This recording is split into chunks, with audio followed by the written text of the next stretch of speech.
With mindfulness, we can begin to shift our consciousness towards seeing the good in others and in ourselves, which will naturally change the way that we speak about others.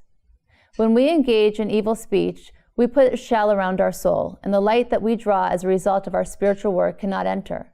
It can assist and support us in our life's process, especially during challenging times when we need the support the most. If you don't have anything nice to say, well, you aren't trying hard enough. Think of something positive and then express that. Before you speak, think about what you desire from that interaction. If your words don't support your desired outcome, don't say them. There's one cardinal rule which should always be honored during an argument, and that is to never hit below the belt.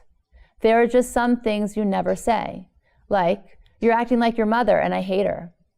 In case you're in denial, what I'm referring to when I say hitting below the belt includes wishing your partner or their parents' death or sickness, or calling their names or cursing the day they were born. Most of the times, the things that have our hearts racing and blood boiling are quite inconsequential, like clothes, or for that matter, toast. Jacob and Michelle are otherwise very sane, kind people who both become utterly enraged at each other over the proper level of toastiness that a piece of bread should have to be given to their teething toddler. There were tears, recriminations. Even the next day, there were attempts to validate the rightness of their assertions as to the appropriate level of toastiness. Obviously, there were underlying issues that fed to the toast conflict. When you find yourself getting heated on something ridiculous, take a breath. Simply identifying that you're having a toast moment is all it takes to restore levity and calm. Now, if there is an underlying issue, be flexible and decide to repair the hiccup in the relationship instead of damaging it further. Often we take ourselves and the negative things we do or say very seriously, and then we take very seriously the steps that we have to do in order to correct that negativity. Now, this is one level of change, but the ultimate and deeper level of change is being able to joke about it. I behaved like that. I got angry at that person. I allowed myself to speak negatively in that way. What? That's ridiculous. As Rav Brunwein said, blessings cannot rest in a place of darkness. You want to get to the point where you see the way you behaved and disconnected from the light and laugh at the way that person behaved, realizing it's not actually you, because there's a huge difference between the two. There's a big disparity between who you are and who you're meant to be. With this understanding, you can look from the outside at your actions and say, the way that that person, the version of you, behaved is ridiculous.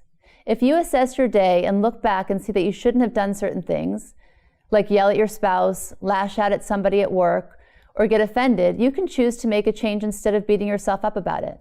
Berating yourself just lends itself to poor self-esteem, which in turn blocks the light from coming in. Reframe your thoughts. Instead of focusing on the challenges in your relationship, try practicing levity. The uncomfortable truth of the matter is that some couples will not ever resolve certain topics, but that doesn't mean that the relationship doesn't work or that they shouldn't be together. It's an issue that has the power to be divisive if they let it.